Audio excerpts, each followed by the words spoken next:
இந்த நாட்டில் இருக்கிற ஒவ்வொரு குடும்பமும் போன ஆண்டு எவ்வளவு செலவு செய்தார்களோ சாப்பாட்டுக்காக அல்லது பொருள் வாங்குவதற்காக எவ்வளவு செலவு செய்தார்களோ அந்த அளவுக்கு இந்த ஆண்டு செலவு செய்ய முடியவில்லை. குடும்பங்களின் செலவழிக்கும் திறன், செலவழிக்கும் நிலை குறைந்திருக்கிறது என்று உலக புள்ளி விவரம் சொல்லுகிறது. அவர் சும்மா சொல்லவில்லை, 80% மக்களை ஆய்வு செய்து சொல்லுகிறார். குறிப்பாக கிராமப்புறத்து ஏழை எளிய விவசாய கூலி தொழிலாளர்கள் போன்றவர்களை கணக்கெடுத்துத்தான் சொல்லுகிறார்கள். இன்றைக்கு நம்முடைய முதலமைச்சர் ஸ்டாலின் அவர்கள் பெண்களுக்கு 1000 ரூபாய் தருகிறேன் என்று அறிவிக்கிறார் என்றால் அது ஏதோ சும்மா ஏனோதானோ என்று சொல்லக்கூடிய ஒரு கருத்து அல்ல. வரக்கூடிய புள்ளி விவரங்கள் தருகிற உண்மை. என்ன உண்மை? பணம் குறைகிறது, வருமானம் குறைகிறது, ஏற்கனவே இருந்த வாழ்க்கையை கூட வாழ இயலாமல் பெண்கள் தடுமாறுகிறார்கள், குடும்பம் தடுமாறுகிறது. ஆகவே நான் கொடுத்தாக வேண்டும் என்கிற நிலையை அவர் உணர்கிறார். இந்த புள்ளி விவரம் தான் அதற்கு காரணம், இந்த யதார்த்தம் தான் அதற்கு காரணம். இப்போது நம்முடைய அரசு பள்ளி குழந்தைகளுக்கு சிற்றுண்டி போடுவேன் என்று நம்முடைய முதல்வர் அறிவித்திருக்கிறார். இந்த சிற்றுண்டி என்பது இந்த ஆண்டு ஏன் போட நேர்ந்தது? சிற்றுண்டி போட நேர்ந்ததற்கு காரணமே இந்த குடும்பங்களுக்கு ஏற்பட்டிருக்கிற அவலம், கிராமத்து குடும்பங்களுக்கு ஏற்பட்டிருக்கிற அவலம், நகரத்தில் இருக்கிற ஏழை மக்களுக்கு ஏற்பட்டிருக்கிற துயரம், அவருடைய வருமானம் சுண்டி போயிருக்கிறது, குறைந்து போயிருக்கிறது. ஆகவே இந்த குடும்பங்களின் குழந்தைகள் சிற்றுண்டி இல்லாமல் பள்ளிக்கு வருகிறார். CITU எங்களுடைய தொழிற்சங்க ஸ்தாபனம் ஒரு பள்ளிக்கூடம் நடத்தி கொண்டிருக்கிறது. அந்த பள்ளிக்கூடத்தில் வரக்கூடிய குழந்தைகளில் நாங்கள் எடுத்த சர்வேயில் 80% குழந்தைகள் சிற்றுண்டி இல்லாமல் வருகிறார்.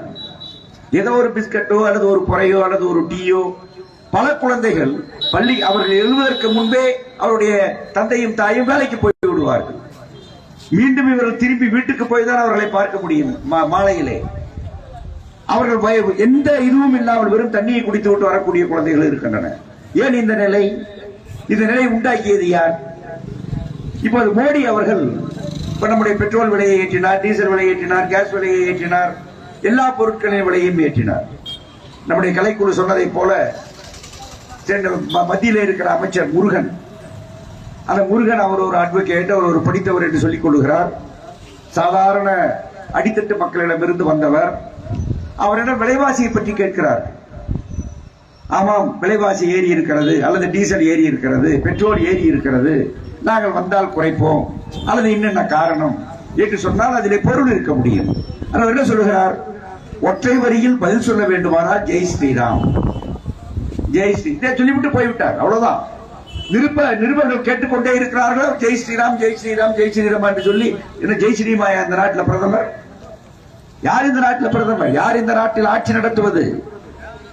இன்றைக்கு இந்த அரசு இந்த விலையேற்றங்கள் விளைவாக அதன் மூலமாக ஒவ்வொரு குடும்பத்தையும் ஏழை குடும்பமாகி, நடுத்தர குடும்பத்தை ஏழை குடும்பமாக்குகிறார்கள், ஏழை குடும்பத்தை ஓட்டாண்டி குடும்பமாக்குகிறார்கள். இப்ப நீங்க பெட்ரோல் விலை கிட்டத்தட்ட 50 ரூபாய் கடந்த 10 ஆண்டுகளிலே ஏற்றப்பட்டு விட்டது. டீசல் விலை ஏற்றப்பட்டு விட்டது. சிலிண்டர் விலை 500 ரூபாய்க்கு கிட்டத்தட்ட ஏற்றப்பட்டு விட்டது. எந்த நியாயமும் இதற்கு கிடையாது. இப்போது அரசு கொடுத்திருக்கிற ஒரு விளம்பரத்திலே 2014 சர்வதேச சந்தையிலே பெட்ரோல் டீசல் விலை என்ன, அப்போது காங்கிரஸ் ஆட்சியிலே விற்ற விலை என்ன கணக்கு தருகிறார்கள். அந்த கணக்குப்படி பார்த்தால் சர்வதேச சந்தையிலே விலை குறைகிற போது இந்தியாவிலே மட்டும் விலை ஏறிக்கொண்டே இருந்தது. பாகிஸ்தானில் ஏறவில்லை, பங்களாதேஷில் ஏறவில்லை, நேபாளத்தில் ஏறவில்லை, இலங்கையில் ஏறவில்லை, சுற்றி இருக்கிற எந்த நாட்டிலும் பெட்ரோல் டீசல் விலை ஏறவில்லை. ஆனால் இங்கே மட்டும் 10 ஆண்டுகளிலே 50 ரூபாய் ஏறியது. அதனுடைய பொருள் என்ன? ஒரு வீட்டிலே ஒரு 2 வீலர் வைத்திருந்தால் அந்த 2 வீலர் வைத்திருக்கிற குடும்பம் ஒரு நாளைக்கு 1 லிட்டர் போட்டால் 50 ரூபாயை இழக்கிறது என்று பொருள். தேவையில்லாமல் இழக்கிறது என்று பொருள். நியாயமில்லாமல் இழக்கிறது என்று பொருள். மோடியால் திருடப்படுகிறது என்று பொருள். ஒரு மாதத்திற்கு 1500 ரூபாய் ஒவ்வொரு குடும்பமும் பெட்ரோல்ல மட்டும் 2 வீலர் வச்சிருக்கிற குடும்பம். ஆகவே அதே போல ஒவ்வொன்றிலும் நீங்கள் கேஸை எடுத்தால், மற்றதை எடுத்தால், இந்த விலையேற்றம் என்பது விலையேற்றம் என்று ஒற்றை வரியில் சொன்னால் போதாது. அது மக்களை ஏழையாக்குகிறது என்பதை சேர்த்து சொல்ல வேண்டும். மக்கள் ஏழையாக்கப்படுகிற போது அவர்கள் வருமானத்திற்கு வழி என்ன? அது அரசின் பொறுப்பு. என்ன செய்தீர்கள்? ஏற்கனவே இருக்கிற வருமானத்தையும் கெடுத்தீர்கள். இப்ப 100 நாள் வேலை, 100 நாள் வேலையை இப்ப 100 நாள் வேலை என்பது அநேகமாக எங்கும் இல்லை. அதை விட குறைவாக, மிக குறைவாக செய்த வேலைக்கு உடனடியாக பணம் கொடுப்பதற்கு மாநில அரசாங்கத்திடம் இல்லை. என்ன காரணம்? மத்திய அரசாங்கம் பணம் ஒதுக்கவில்லை, கொடுக்க மறுக்கிறார்கள். இந்த ஆட்சி ஒவ்வொரு பட்ஜெட்டிலும் குறைத்துக் கொண்டே வந்த ஒரு பணத்தொகை எது என்றால் அது 100 நாள் வேலை. இன்னொன்று அங்கன்வாடி, பால்வாடி நம்முடைய கிராமங்களில் இருக்கிறது அல்லவா? அந்த பால்வாடி மூலமாகத்தான் பெண்களுக்கு, கருவுற்ற பெண்களுக்கு, வளரிளம் பெண்களுக்கு அவர்களுடைய இரத்தச்சோகை, அவருடைய ஊட்டமின்மை போன்றவர்களை எல்லாம் பார்த்து அதை சரி செய்வதற்கான நடவடிக்கை எடுக்க வேண்டிய முக்கியமான தொழில், முக்கியமான வேலை. ஓரளவுக்கு இன்றைக்கு மக்கள் கூட்டமாக இருக்கிறார்கள் அல்லது ஆரோக்கியமாக இருக்கிறார்கள், அதுக்கு காரணமே அங்கன்வாடி தான், சத்துணவு தான். அதையே இவர்கள் கெடுக்க வேண்டும், அதை தனியாருக்கு கொடுக்க வேண்டும், படிப்படியாக செலவை குறைக்க வேண்டும் என்று குறைத்துக் கொண்டிருக்கிறார்கள். ஆகவே அங்கன்வாடி பணம் இல்லை, 100 நாட்களுக்கு பணம் குறைக்கப்பட்டு விட்டது, கல்விக்கு பணம் குறைக்கப்பட்டு விட்டது, சுகாதாரத்திற்கு பணம் குறைக்கப்பட்டு விட்டது. பிறகு எதற்கு செலவழித்தார்கள்? கடந்த 6 ஆண்டுகளில் மட்டும் 12 லட்சம் கோடி ரூபாய் கார்பரேட்டுகளுக்கு, அதானிக்கு, அம்பானிக்கு கொடுத்திருக்கிறார்கள். 10 பேர் கொண்ட ஒரு குடும்பம். உங்களுக்கு தெரியும், கோவிட் இந்த வைரஸ் நோய், நாம் அத்தனை பேரும் வீட்டுக்குள் முடங்கி கிடந்தோம், வெளியே வர முடியல. பஸ் கிடையாது, ரேட் கிடையாது, தியேட்டர் கிடையாது, ஹோட்டல் கிடையாது, எதுவும் கிடையாது. அவ்வளவு ஏன், கடவுளே கிடையாது, கோயிலே கிடையாது, கோயிலே அடைத்து கிடந்தது, பூஜை கிடையாது, ஒண்ணு கிடையாது. அப்படி சாமியே கதவடைத்து அமர வேண்டிய அளவுக்கு இருந்த ஒரு கொடிய நோய், போயிருந்தா சாகணும் அப்படிங்கிற நிலை. அப்படிப்பட்ட அந்த கோவிட் நேரத்தில் நாம் எல்லாம் இருந்ததை இழந்தோம். பல சிறிய முதலாளிகள், சின்ன சின்ன முதலாளிகள் அவருடைய பல ஆண்டுகால சேமிப்பை எல்லாம் விற்று மற்றது பற்றி செலவு செய்து தன்னுடைய தொழிலை காப்பாற்ற முயற்சித்து அழிந்து போனவர்கள் ஏராளம் இந்த நாட்டில் அந்த கோவிட் நேரத்தில். அதுக்கப்புறம் பண நீக்க நடவடிக்கை, அதன் மூலமாக அழிந்தார்கள். அதுக்கப்புறம் ஜிஎஸ்டி, அதன் மூலமாக அழிந்தார்கள். இப்படி எல்லாம் இவர்கள் நடவடிக்கை முழுவதும் அழித்தது. அதில் வேலையில் வந்தவர்கள் கோடிக்கணக்கான மக்கள், ஆண்கள், பெண்கள் என்று வேலையில் வந்தவர்கள் கோடிக்கணக்கான மக்கள். அந்த கோவிட் நேரத்தில் நாம் இவ்வளவு கஷ்டங்களை நம்முடைய ஏழை எளிய மக்கள் அனுபவித்துக் கொண்டிருந்த அந்த காலத்தில் 2 வருடத்தில் 2.5 லட்சம் கோடி ரூபாய் ஒரே ஒரு குடும்பம் லாபம் சம்பாதித்தது என்றால் நீங்கள் எண்ணி பாருங்கள், யாருக்கான ஆட்சி? எவ்வளவு கொடிய ஆட்சி இது! கோடிக்கணக்கான மக்கள் பட்டினி கிடக்க வேண்டும், கோடிக்கணக்கான மக்கள் இருந்ததை இழக்க வேண்டும், கோடிக்கணக்கான நம்முடைய குழந்தைகள் கூட்டம் இல்லாமல் சாக வேண்டும். ஆனால் இவர் ஒரு குடும்பத்திற்கு மட்டும் 2.5 லட்சம் கோடி ரூபாய் சேர்த்து கொடுப்பார் என்றால், கோவிட் போன்ற கொடிய நோய் காலத்திலே கொடுப்பார் என்றால் ஆட்சியா இது? எவ்வளவு கொடிய நெஞ்சம் கொண்ட ஒரு ஆட்சி இது! முதலாளிகளுக்கான ஆட்சி. இன்னைக்கு நம்முடைய நாட்டிலே வேலை இல்லை. இப்படி 100 நாள் வேலை அது இருக்க போய் தான் நம்முடைய கிராமப்புறங்களிலே பட்டினி சாவு இல்லாமல் இருக்கிறது. நான் சொல்றதுக்கு நான் வருத்தப்படுகிறேன், அந்த வார்த்தையை சொன்னால் நான் வேதனைப்படுகிறேன். அது இல்லாமல் இருப்பதற்கு காரணம் 100 நாள் வேலை. யுபிஏ கவர்மெண்ட் இருக்கிற போது இடதுசாரிகள் வாதாடி இந்த நாட்டினுடைய ஏழ்மையை நாம் ஓரளவுக்காவது தணிக்க வேண்டும் என்று சொன்னால் உத்தரவாதமான வேலையை நம்முடைய கிராமப்புறத்து மக்களுக்கு வழங்க வேண்டும். இன்றைக்கு என்ன நிலைமை? மோடி 10 ஆண்டுகள் ஆண்ட பிறகு இப்ப நாம கோரிக்கை வைத்திருக்கிறோம், ஊராட்சி அங்கே மட்டும் 100 நாள் வேலை போதாது, பேரூராட்சிகளுக்கு வேண்டும், நகரப்புறத்து ஏழைகளுக்கு 100 நாள் வேலை வேண்டும் என்று இப்போது நாம் கேட்கிறோம். 100 நாளை 200 நாளாக உயர்த்த வேண்டும் என்று கேட்கிறோம். அவர்கள் ஊதியத்தை உயர்த்த வேண்டும் என்று கேட்கிறோம். இப்போது காங்கிரஸ் வெளியிட்டிருக்கிற அறிக்கையிலே 100 நாள் வேலையை அதிகப்படுத்துவோம், நகரப்புறத்திற்கு விரிவுபடுத்துவோம், நகரப்புறத்தில் இருக்கிற ஏழை மக்களுக்கு விரிவுபடுத்துவோம், கூலி 400 ரூபாய் ஆக்குவோம் என்று நம்முடைய தேர்தல் அறிக்கையில் அறிவிக்கப்பட்டிருக்கிறது. மோடி உங்களுடைய பதில் என்ன? ஏழை தாய்மார்களுக்கு, வறுமை கோட்டுக்கு கீழே இருக்கிற ஏழை தாய்மார்களுக்கு ஆண்டுக்கு 1 லட்சம் ரூபாய் வழங்கப்படும் என்று தேர்தல் அறிக்கை சொல்லப்பட்டிருக்கிறது. உங்களுடைய பதில் என்ன? உங்களுடைய பதில் அது நடக்காது. ஏன்னா 15 லட்சத்தை ஒரு நமக்கு சொல்லி கொடுத்துட்டாருல, சொன்னபடியே கொடுத்துட்டாருல. இது நடக்காது என்று பேசுவதற்கு உனக்கு ஏதிய நாக்கு, பேசுவதற்கு எது உனக்கு அருகதை? ஆனால் இது நடக்கும். ஏன் நடக்கும்? நடப்பதற்கான காரணங்களையும் சேர்த்து சொல்லுகிறார்கள், சும்மா சொல்றதில்ல. 2 கோடி பேருக்கு வேலை கொடுப்பேன் நீ சொன்ன. இப்ப எங்களுடைய தேர்தல் அறிக்கையில் நாங்க சொல்றோம் 30 லட்சம் பேருக்கு உடனடியா வேலை கொடுப்போம். எங்கேயா இருக்குது வேலை? மத்திய அரசு பணிகளில் இருக்கிறது, காலி பணியிடங்கள் இருக்கிறது, அதையெல்லாம் நிரப்புவோம். உறுதியாகி போச்சு. மத்திய அரசு காலி பணியிடங்கள் 30 லட்சம் காலி பணியிடங்களை நிரப்பினால் அது ஒரு மிகப்பெரிய மாற்றத்தை இந்தியாவிலே, தமிழகத்திலே கொண்டு வரும். இளைஞர்கள் இன்றைக்கு ஒவ்வொரு ஆண்டும் 80 லட்சம் இளைஞர்கள் +2 முடித்து அல்லது கல்லூரி முடித்து வெளியே வந்த வண்ணம் இருக்கிறார்கள். வேலை எங்கே?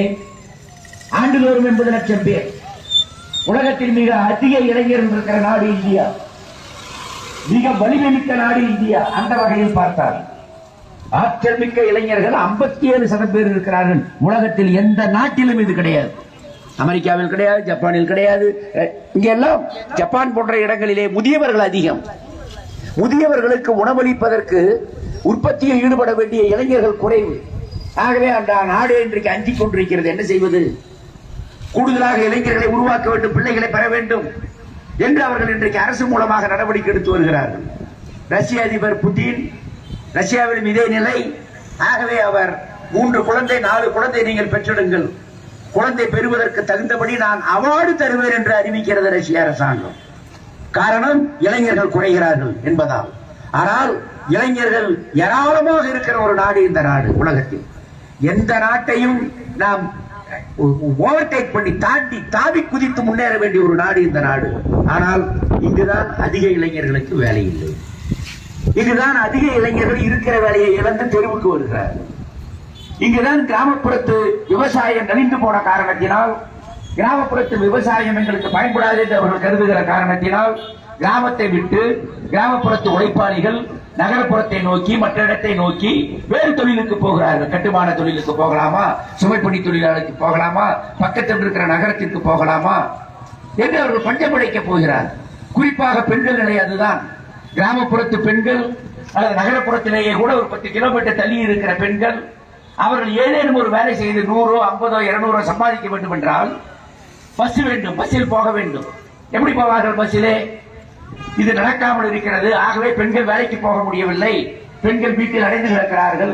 அது அந்த குடும்பத்தில் எந்த மாற்றத்தையும் கொண்டு வரவில்லை என்பதை உணர்ந்துதான் இலவச பேருந்து பயணம் அறிவிக்கப்பட்டிருக்கிறது, கட்டணமில்லா பேருந்து பயணம் அறிவிக்கப்பட்டிருக்கிறது. அதனுடைய விளைவு என்ன? இன்றைக்கு ஒரு பெண் தமிழ்நாட்டில், இந்தியாவில் வேற எங்கேயும் கிடையாது, தமிழ்நாட்டில் ஒரு பெண் வீட்டை விட்டு வெளியே வரும்போது கையில 1 நயா பைசாவும் இல்லாமல் வெறும் கையோடு கட்டிய புடவையோடு வெளியே வரலாம். வெளியே வந்து பஸ்ல கையை காட்டி ஏறலாம். 10 கிலோமீட்டர் 15 கிலோமீட்டருக்கு பக்கத்தில் இருக்கிற நகரத்துக்கு போகலாம். அங்கே ஏதேனும் ஒரு வேலை, வீட்டு பணியோ மற்ற பணியோ வேறு வேலையோ செய்து 100 200 சம்பாதித்து பழையபடி பஸ் ஏறி இங்கே திரும்பி வீட்டுக்கு வரலாம். 1 பைசாவும் கையில் தேவையில்லை. இது என்ன சாதாரண புரட்சியா இது? ஆனால் என்ன சொல்லுகிறார்கள்? எப்படி அதை செய்ய முடியும்? எப்படி இப்படி செய்யலாம்? இலவசமாக எப்படி நீ அனுமதிக்கலாம் என்று எல்லோரும் பேசுகிறார்கள். பல பொருளாதார நிபுணர்களை பேசுகிறார்கள். மூடர்கள், அறிவு கட்டவர்கள். உலகத்தில் 10 நாடுகளில் பேருந்துக்கு கட்டணமே கிடையாது. யாருக்கும் கிடையாது, பெண்களுக்கு மட்டுமல்ல, யாருக்குமே கிடையாது. எவ்வளவு பெரிய பணக்காரா இருந்தாலும் அந்த ஊர்ல கட்டணம் கிடையாது. லக்சம்பர்க் போன்ற நாடுகளில் என்ன சொல்றாங்க தெரியுமா? அவங்களே அப்படித்தான் திட்டினாங்க எல்லாரும்.